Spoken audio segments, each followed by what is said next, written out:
So the question is, I want to go to law school or I am in law school. Where should I study? The answer to that is you have to find what works for you. Some people love the complete silence and quiet of a library. Others study better at home than they do out at a law library or at a public library.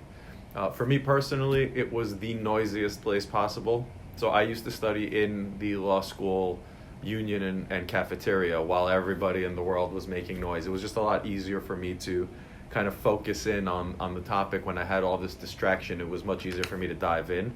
But that didn't work for everybody. And when we used to break out into study groups and we would go to the library, into a private conference room at the law library, I used to have trouble adjusting there. And I was able to figure it out anyway.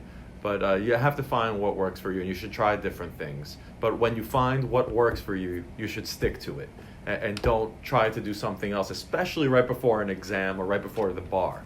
And I also made that mistake, although I realized it very quickly and adjusted when it was time to study for the bar exam. I had studied publicly and with a lot of noise for all 3 years of law school, and then for the bar I decided I was going to switch my environment and go somewhere very quiet. And within 3 or 4 days, I realized it didn't work for me. And I went right back to where I had studied for the full 3 years and continued there. And it all went perfect after that.